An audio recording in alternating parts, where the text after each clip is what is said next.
In 11,540 BC, Seth was born to Adam and Eve. In 11,070 BC, Adam passed away from his earthly body. In 11,048 BC, Adam, or Emilius, reincarnates as the prophet Anuk. Then, around 11,016 BC, and please forgive me my mispronunciation, Ahurahat became king at age 16 of a tribe in the Carpathian region. Soon after, the sleeping prophet Edgar Cayce incarnated as the prophet Rata among the same Carpathian tribe as the newly crowned king. Now, from a very young age, Rata had extraordinary wisdom, psychic and telekinesis abilities, and compassion for all. His teachings and way of life also greatly influenced the king. Then, when Rata was around 13 years old, he received a vision that instructed him to take the whole community and migrate to Egypt in order to lead a renewed period of enlightenment on Earth. So around 10,950 BC, the king, Rata, and their tribe came upon Egypt and overtook it quickly. Soon later, the king became the new leader of Egypt, and shortly later, a large migration of various people came upon Egypt and brought their own distinct cultures, religious practices, and customs too. In time, fractions arose throughout Egypt, and the land became nearly ungovernable. As a result, the king had to bring about a new government with new laws and regulations for civil, commercial, and public life. Now, at the top of this new government was the king. At the second in command were three equal regents: the king's son, an Egyptian scholar, and Rata. And each of these three had 12 top officials, who in turn had 12 subordinates who helped govern the land.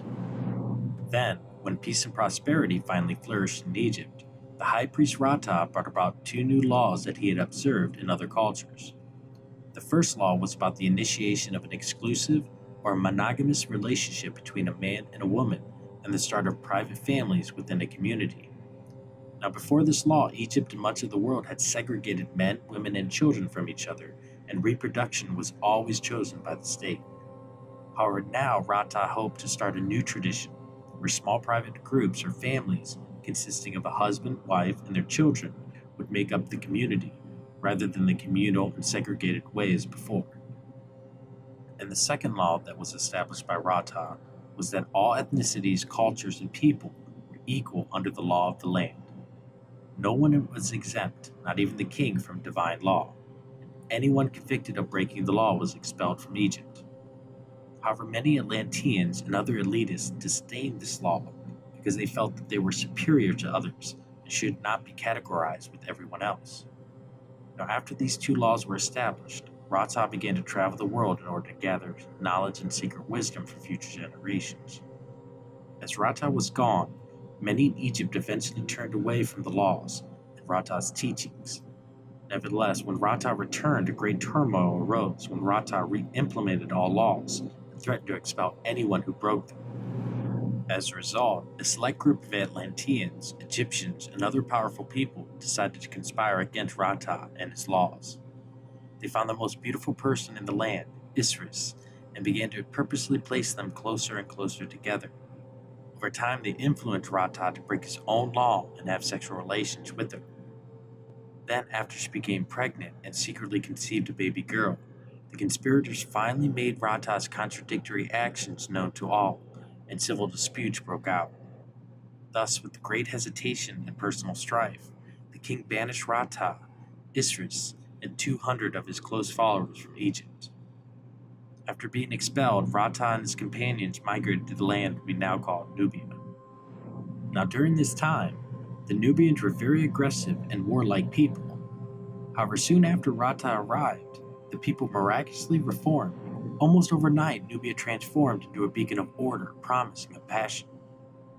As a result, wise men and rulers from around the world came to Nubia to see how Rata was able to change everyone and everything so quickly. However, in contrast, Egypt became much more chaotic and dysfunctional, and it wasn't until a long time later that the king was finally able to order an official apology and decree for Rata's return. However, at this point in Rata's life, he was very old and fragile, and many worried that he could not make the trip or lead the wayward people of Egypt like he did before. Nevertheless, Rata accepted the apology and decree and called together his closest associates and told them to always help others, despite their living situations. Then, in 10,556 BC, Rata and 166 followers came back to Egypt to finish what was started many years before. He re-implemented the rule of law. He punished and/or expelled any who went against it. He appeased the Atlanteans, local Egyptians, and many other ethnicities. He clarified and unified many cultural beliefs and religious traditions. He established a common language, an Egyptian-Atlantean hybrid for better communication and understanding between all. He started many new venues of commerce and livelihood for families. And he set up many other initiatives to inspire, enlighten, and empower all people.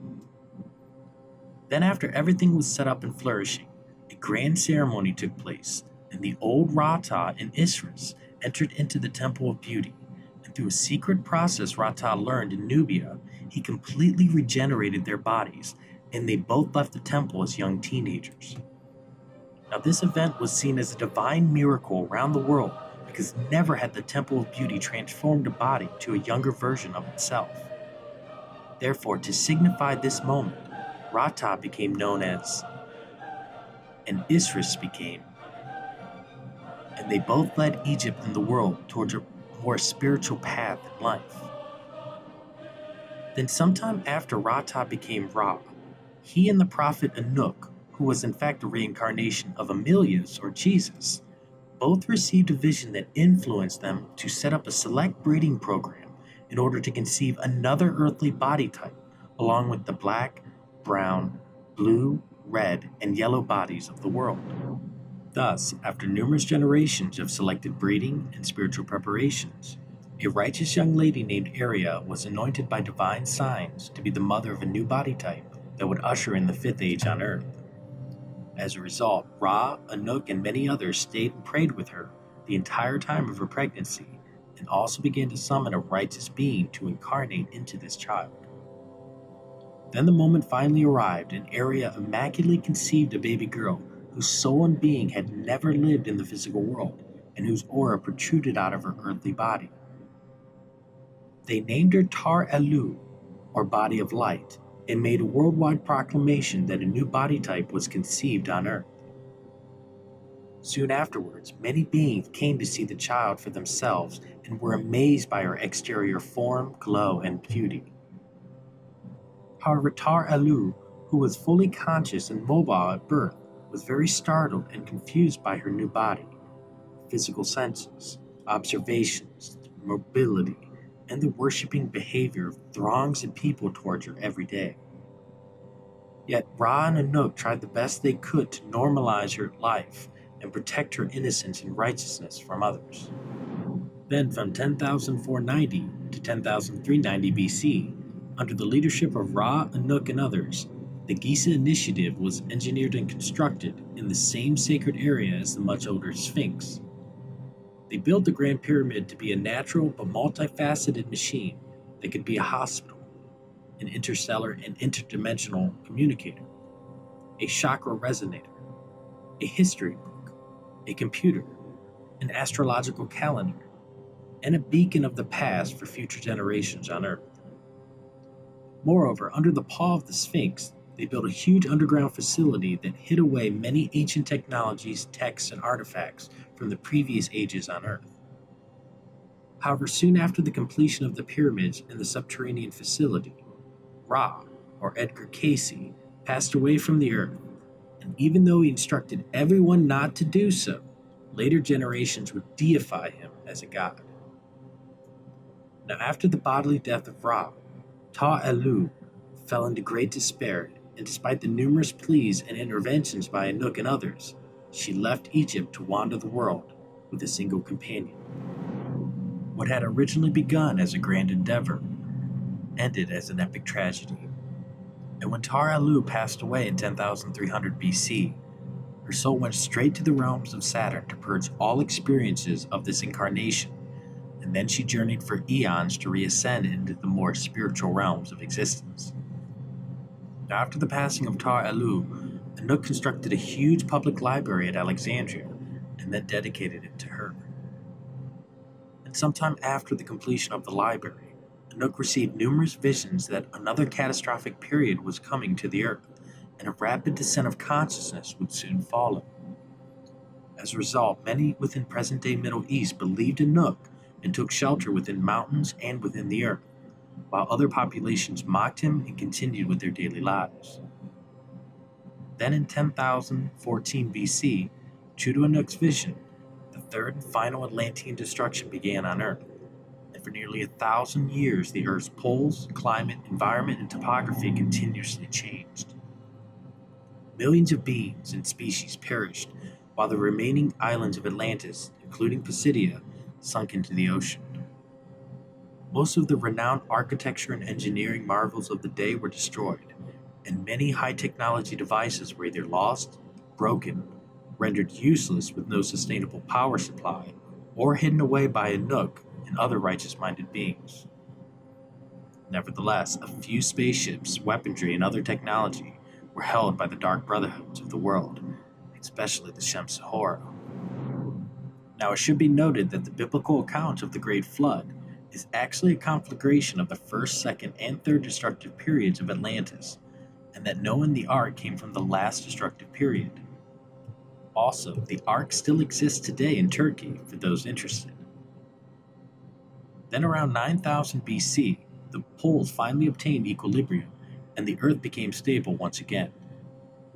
As a result, the soul of Emilius reincarnated as, in present-day Iran, and helped many re-remember their divine origins in existence, and lead righteous lives. He also had a son named Zed, who established the first public religion of the Fifth Age, Zoroastrianism, which openly taught and received any gender, age, ethnicity, or family lineage, so long as they adhered to the sacred laws. The next incarnation of Emilius came as the high priest Melchizedek during the time of Abraham of the Bible. Also, please note that Abraham was the soul of the angel Michael, who in truth was an astral companion of Emilius before they entered into the physical world. The same as Isaac, who was the soul of Uriel, and Jacob, who was the soul of Raphael.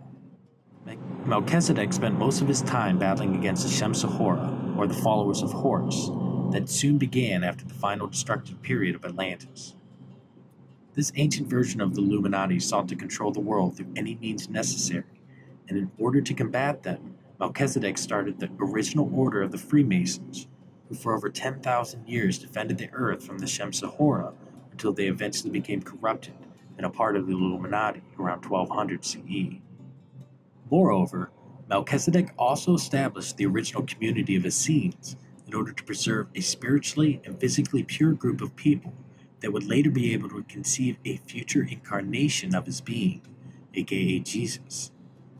Essentially, it was a backup plan in case the followers of Abraham lost their way, for there is a difference between a Hebrew, Israelite, and Jew. Lastly, before passing away, Melchizedek wrote the Book of Job for Abraham, and it contained many metaphysical teachings on karma, fate, and will. However, our present-day versions of Job are corrupted shadows of its former wisdom. The next incarnation of Emilius was Jacob's 11th son, Joseph, who according to the Bereshit, or Book of Genesis, was sold into slavery by his brothers, but rose to become the second in command of all of Egypt.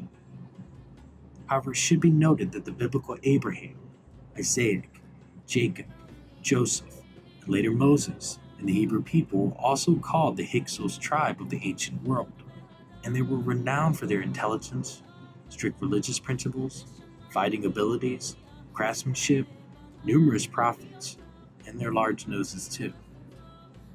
Now let me just say this again. The Hebrew people are one and the same as the Hyksos, and there's a lot of evidence for the existence of Abraham, Joseph, Moses, and the Hebrew Hyksos people in Egypt, including the Exodus. You just have to know where to look.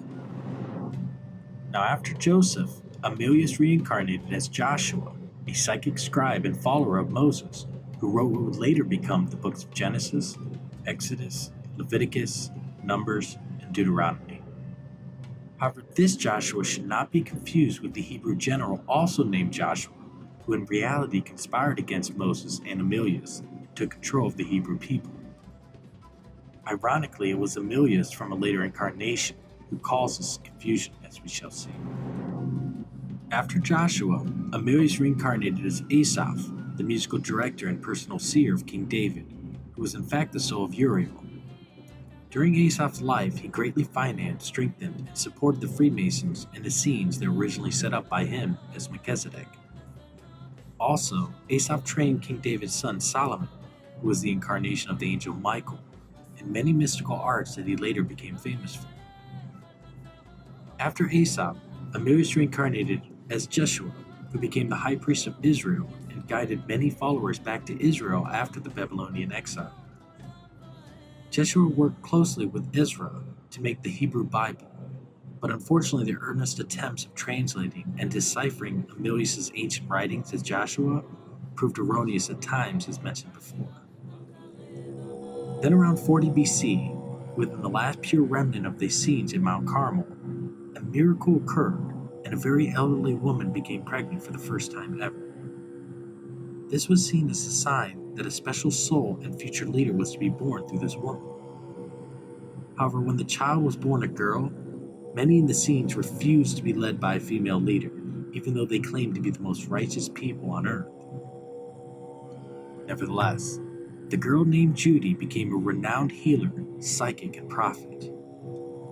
She also re-implemented communication with trusted groups of Freemasons around the world, and brought hope and promise to the Essenes for the first time in a long while. Then around 20 BC, another miraculous event occurred, and an elderly woman named Elizabeth became pregnant, while her husband Zechariah received a vision that made him mute. Fortunately, Judy was able to read his mind and believed that their child would become a special prophet of the world. Then after the birth of the child, Zechariah went straight to the temple and shouted for all to hear that his wife had just given birth to a baby boy, and that an angel told him that he would become a prophet of Israel in the world. However, rather than receiving his beliefs, Jewish authorities quickly went against him and eventually stoned him to death for blasphemy. Afterwards, they tried to kill Elizabeth, the child, and all the members of the Essene community at Mount Carmel. Nevertheless, Mount Carmel was also a haven for many criminals and zealots of the day, and when authorities tried to pursue the Essenes further into the area, they were met with violent resistance and had to retreat. Then a few months after the martyrdom of Zechariah, Judy received a vision that instructed her to send the little boy John to the leading Freemason schools of the world to study and learn to be a righteous prophet, and to secretly begin a special breeding program where for 12 years, 12 of the most righteous maidens among the Essenes would continue to keep their minds, hearts, and bodies pure of sin, selfishness, and desire, until one would be chosen to immaculately conceive the Messiah. As a result, Judy reluctantly sent the infant John to Egypt, where he began his training, and then for the next 12 years she selected, trained, and supervised every aspect of the young 12 girls' lives.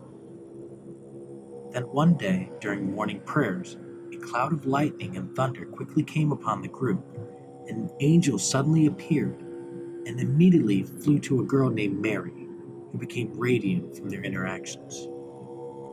Then, in the blink of an eye, the cloud and the angel were gone, but Mary was still glowing with the divine aura. After this event, anyone privy to this information secretly rejoiced in the coming of the Messiah.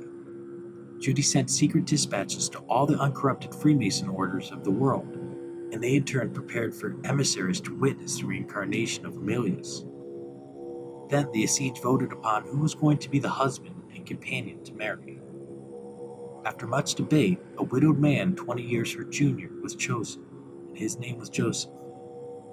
He was a righteous man who was very skilled in numerous trades and languages, and he never remarried after the death of his wife.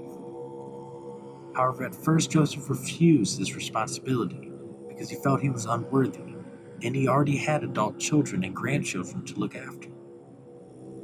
But soon later, a recurring dream and the reassurances of Judy and others helped him change his mind.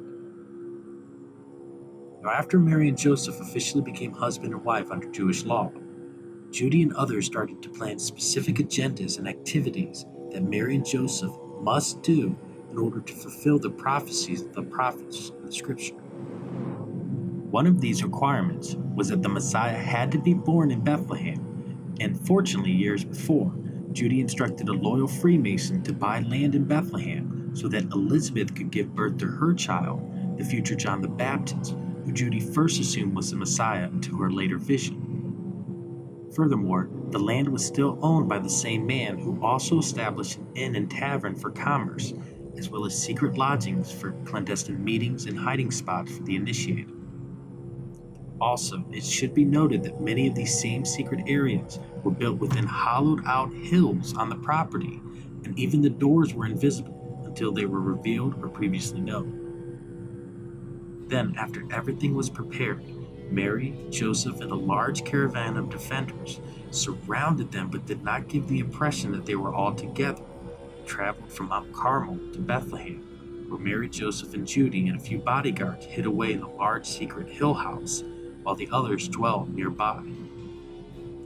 Next, as soon as they all arrived and settled in, King Herod, the vassal king of Israel, heard rumors that a Messiah was to be born in Bethlehem and immediately brought the city under martial law. He conducted rigorous surveys of all the people and surrounded the area to prevent and monitor any pregnant woman trying to leave or enter into the area. Then, around 2 weeks before Jesus was born, many tribal kings, priests, and other esteemed people entered into Israel, and as ancient customs dictated, they went to King Herod to ask permission to visit the land he ruled. When asked why they wanted to visit Israel, all gave truthful but incomplete answers on the real reason for their visit. However, the last three emissaries who were from the Orient and were also in close correspondence with Judy were instructed to tell King Herod that they came to bear witness to the Messiah being born in Bethlehem soon. They did this because they knew King Herod would bring about the unbelievably evil but faithfully prophesied events surrounding the birth of Messiah, the massacre of the innocents. Now, it should be noted that many in the scene and Jewish communities were aware of Judy's actions and never forgave her for implementing this horrific event and the loss of thousands of infants, including their own children. However, Judy always insisted the karmic debt was solely on Herod and not herself. Then, despite Herod's overwhelming tyranny in the area, Yeshua was born, and at first the infant child glistened like a glowing star, because his aura couldn't be contained in his new earthly body. Afterward, for 21 days, Mary recovered while trusted sages, kings, and priests visited Jesus under the cover of night. Next, after 3 weeks, the family left Bethlehem using an ancient underground tunnel system that was revealed to them by one of their trusted visitors. At night, many secretly accessed an entrance to these tunnels underneath Abraham's original altar in Bethlehem and traveled the majority of the way to Egypt underground. Upon reaching Egypt, they first lived for 3.5 years in Memphis, where Jesus was taught by the local Freemason priesthood. Then Mary, Joseph, Judy, and Jesus relocated to Alexandria, where Jesus was taught how to read, write, and speak many different languages for 3.5 years. Next, after 7 years in Egypt, Jesus left Mary, Joseph, and Judy for the first time and traveled to Persia, where he was retaught his former teachings. Now, during Jesus' time in Persia, Mary and Joseph had conceived a child named James.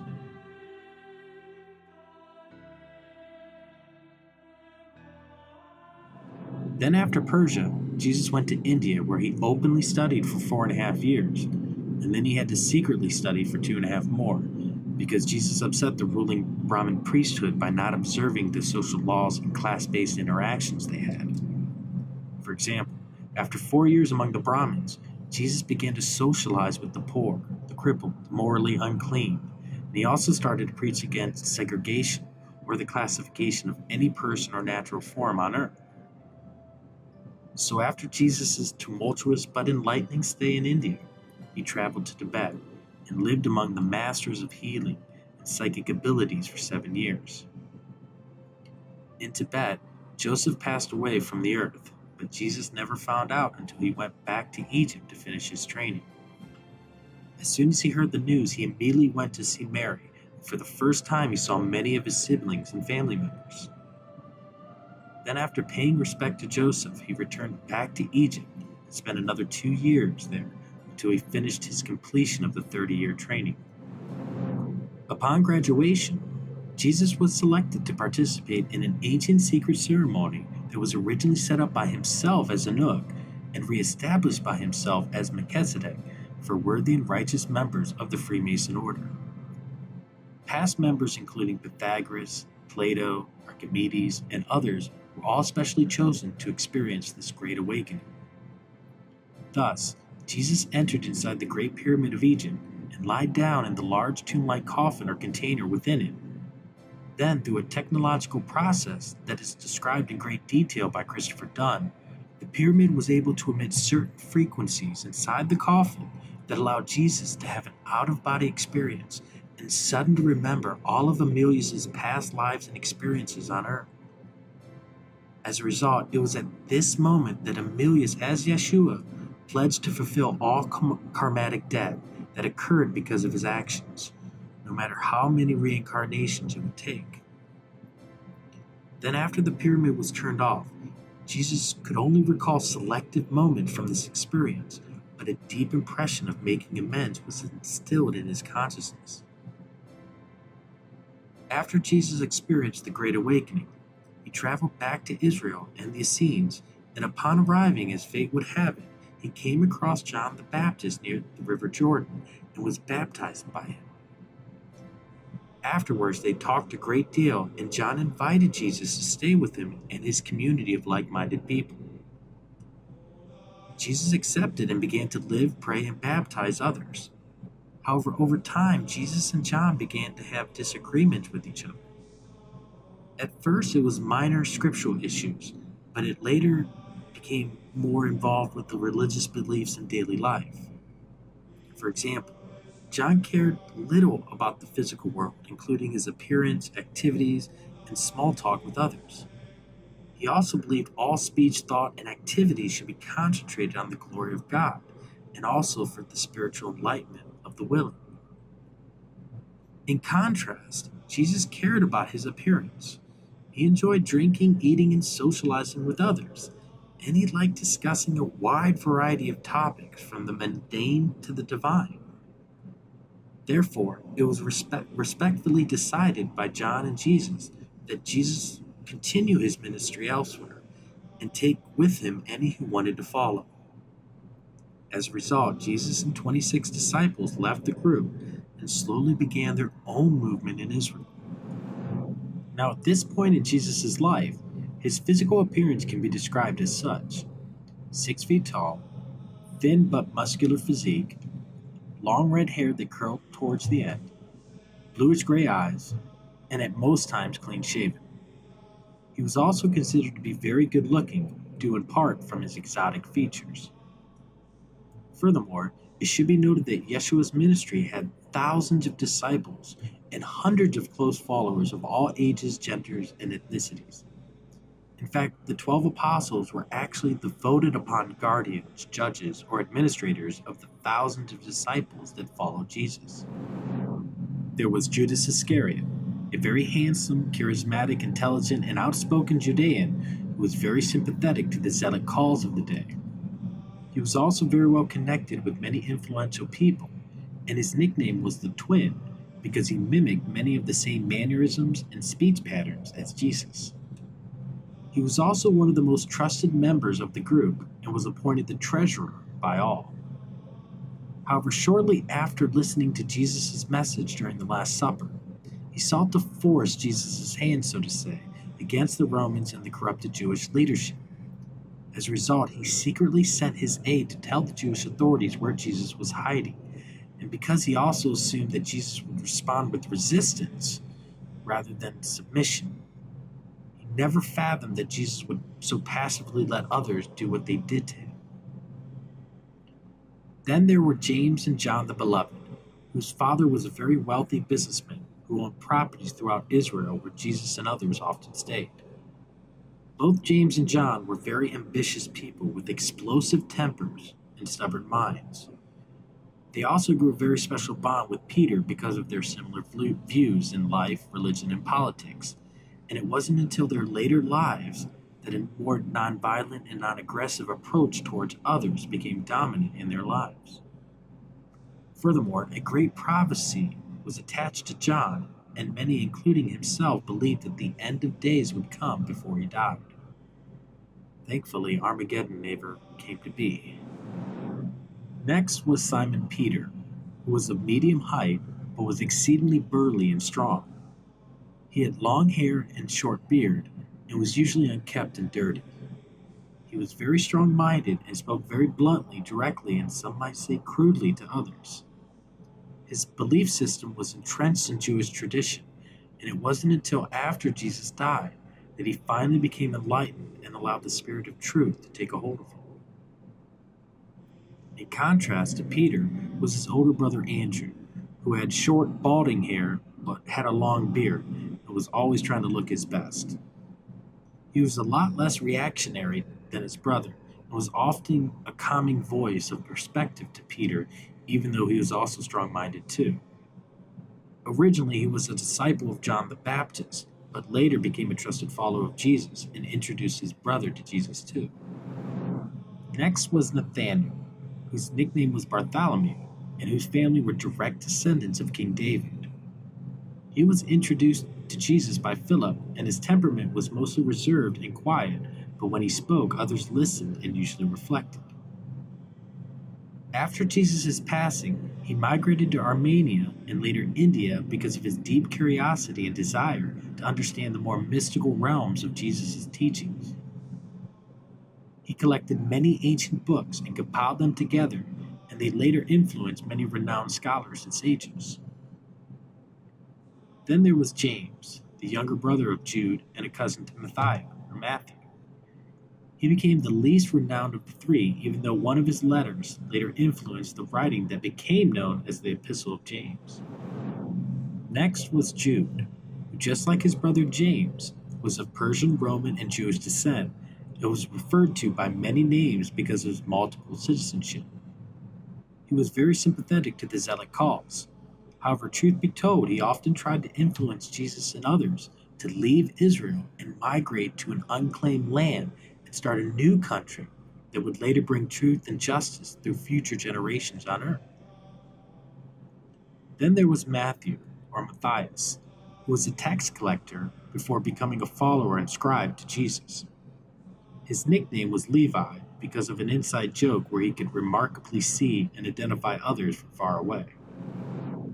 Next was Philip, who was a childhood friend to Peter and Andrew, and influenced both of them, as well as Nathanael and others, to become disciples of Jesus after John the Baptist was incarcerated but not yet killed. Philip was stoic and wise, and knew a lot about Greek philosophy, Jewish lore, and other ancient knowledge too. However, this Philip is not the same Philip as described in Acts chapter 6, 8, and 21. Then there was Simon the Zealot, who was born in Canaan and converted to Judaism later in his life. He was the most fervent supporter of the Jewish nationalist movement among the followers, and was also the unofficial bodyguard of Jesus, who protected him from many hostile confrontations in his ministry. It wasn't until the time when Saul became Paul that Simon finally abstained from violence and hatred and allowed the Spirit to guide him towards enlightenment and salvation. Lastly was Thomas Didymus, who, apart from Mary Magdalene, was the most enlightened member of Jesus' closest followers and was also Jesus' most trusted scribe. However, after the crucifixion, Thomas became greatly depressed until Jesus spoke to him in a dream and urged him to travel as he had done and learn from the Freemason orders of the world. At first he went to Egypt but was turned away, and then he went to India where he was welcomed and trained within the Freemason order there. Later he became a legendary engineer, architect, and planner in India, and despite what false traditions state, he did not die a martyr's death. He actually lived to a very old age in India. However, later rulers did not want a foreigner being so esteemed in Indian history, so they censored and manipulated Thomas's achievements, and made them their own. So all in all, this is just a glimpse of the 12 disciples mentioned in the 27 books of the New Testament.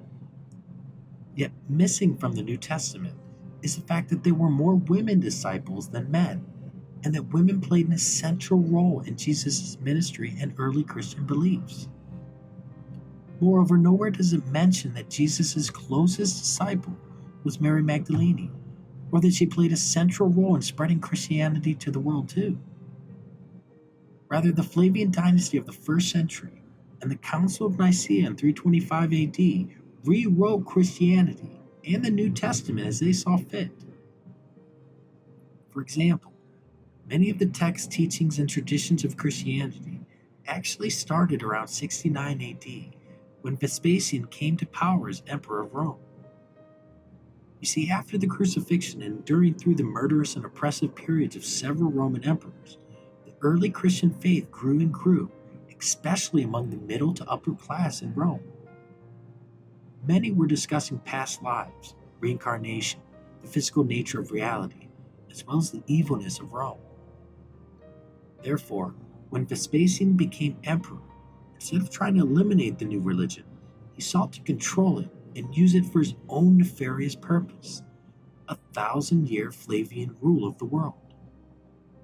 Thus, he secretly murdered any known group, associate, apostle, or witness of Jesus, John the Baptist, and other prophetic people of the times. Then he confiscated and destroyed all available source materials on them, including the original Mark, Luke, and Matthew texts. Next, he secretly commissioned new gospels, writings, and other so-called evidence to appear as the original writings of Jesus and others. However, this time they were written in Koine Greek, not Hebrew or Aramaic, so they could be understood and spread easier in the Roman world. He also excluded any teachings on reincarnation, chakras, the nature of God, ourselves, and existence, but included information like Rome was not responsible for John or Jesus' death. People should continue to pay unto Caesar what is Caesar's to keep the money flowing, and turn the other cheek to promote passive and submissive will to power. Furthermore, he included many ancient Roman parables, like the sower and the seeds, the prodigal son, the lost son, the lost sheep, and so much more to gain further acceptance among the Roman world. Lastly, he patronized many Jewish, Roman, Greek, Persian, and other scholars like Flavian Josephus, Tacitus, Suetonius, and Pliny the Elder, and forced them to rewrite history and make John, Jesus, and others appear as minor footnotes in history, while portraying Vespasian as the true prophetic Messiah of ancient prophecies. Nevertheless, 2 sons later, the Flavian dynasty would end with the assassination of the son in 96 AD, but the secret suppression and oppression of history still continued by the Roman elite. Thus, in truthful theory, this is why the original 3 Gospels of Matthew, Mark, and Luke are dramatically different from what is known today. And despite the book of John escaping the Flavian conspiracy, the Council of Nicaea ended up deleting many stories and terminology from it. The oldest book of Matthew was written by Matthias, who was heavily influenced by the first book of Luke, which was written by Lucius, or Edgar Cayce, who was ascribed to the Apostle Luke and then Paul. Lucius's story in turn was influenced by the book of Mark, which was written by Peter and Barnabas with the help of John Mark in the form of a letter concerning important moments in Jesus' ministry. Moreover, the original Matthew, Luke, and Mark are more similar to the current version of the book of John than to the ones that bear their names right now.